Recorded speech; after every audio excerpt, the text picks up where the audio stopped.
Bismillahirrahmanirrahim. Assalamualaikum warahmatullahi wabarakatuh. Alhamdulillahirabbil alamin wa bihi nasta'in ala umurid dunya waddin wassalatu wassalamu ala asrofil anbiya'i wal mursalin wa ala alihi washabihi ajmain amma ba'du. Pertama-tama marilah kita panjatkan puja dan puji kehadirat Allah Subhanahu wa taala atas segala nikmat dan karunia-Nya. Salawat serta salam tak lupa mari kita junjung tinggi kepada baginda Nabi Muhammad SAW bersama ahlul baitnya. Hari ini saya akan membahas mengenai taubat. Taubat dalam bahasa Arab berarti kembali.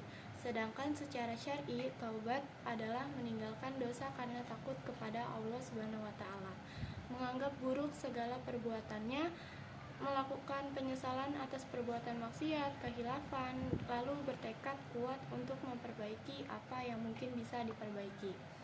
Kemudian Imam Ghazali mengatakan bahwa taubat adalah tindakan hati membersihkan jiwa dari dosa.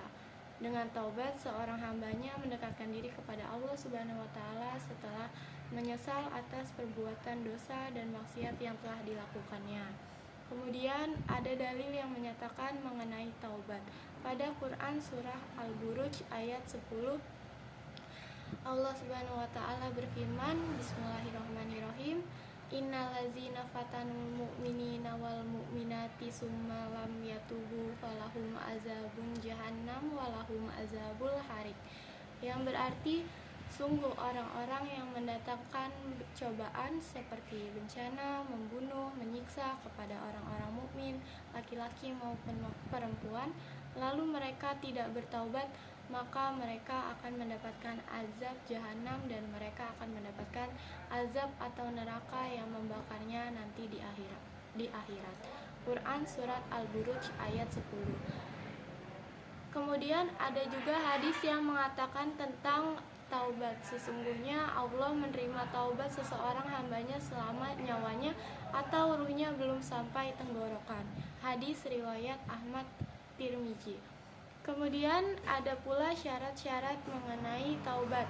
Syarat-syarat taubat yaitu dengan kata lain taubatan nasuha ya. Agar taubat diterima dan dianggap sah, maka harus adanya syarat-syarat yang dipenuhi oleh seorang muslim dalam melakukan tata cara taubat.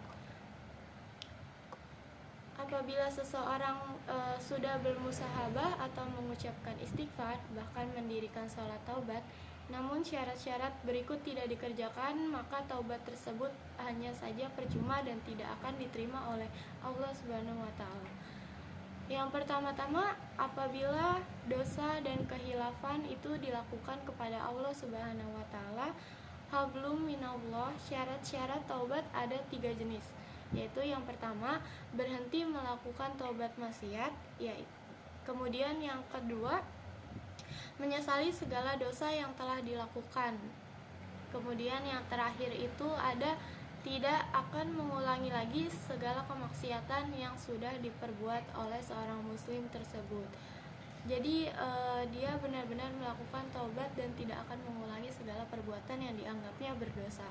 Yang kedua, apabila kesalahan atau dosa itu berhubungan dengan manusia atau hablum minanas, misalnya pernah memukul atau mencuri harta orang lain, syarat taubatnya tidak cukup hanya 3 poin di atas saja, melainkan ditambah satu lagi, yaitu memohon maaf atau memohon kehalalan atas hak-hak yang sudah diambil tersebut. Kemudian ada juga tata cara melakukan sholat taubatan nasuha.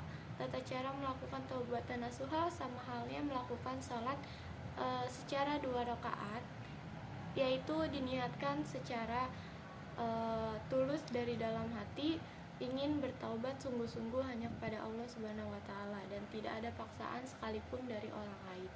Yang pertama itu harus mensucikan diri dengan cara berwudu atau melakukan mandi hadas untuk mensucikan diri. Kemudian dahulukan membaca niat sholat taubatan nasuha, dilakukan dengan tahbiratul ihram, doa iftitah, membaca surat Al-Fatihah, lalu membaca surat pilihan Al-Quran, dan gerakan selanjutnya melakukan ruku. Setelah ruku melakukan i'tidal, kemudian dilanjut dengan rakaat kedua diulangi rakaat 1 dan kemudian melakukan sujud di antara melakukan sujud akhir, kemudian melakukan salam. Kemudian muslim harus melakukan doa taubat yang diniatkan dari dalam hati, taubat yang benar-benar niatnya ingin menghapuskan segala dosa, kehilafan, kemaksiatan yang telah ia lakukan sebelumnya. Taubat yang sesungguhnya yaitu taubatan nasuha. Sekian yang bisa saya sampaikan dalam materi ini. Bila ada kata yang kurang berkenan di dalam hati, saya mohon maaf atas sebesar-besarnya. Mohon maaf atas kurang pengucapan atau kekurangan dalam penyampaian materi saya. Kebaikan datangnya dari Allah Subhanahu wa taala dan kesalahan datangnya dari diri saya selaku manusia biasa yang tidak luput dari dosa dan kesalahan. Demikian saya akhiri ceramah agama ini. Saya ucapkan terima kasih. Wassalamualaikum warahmatullahi wabarakatuh.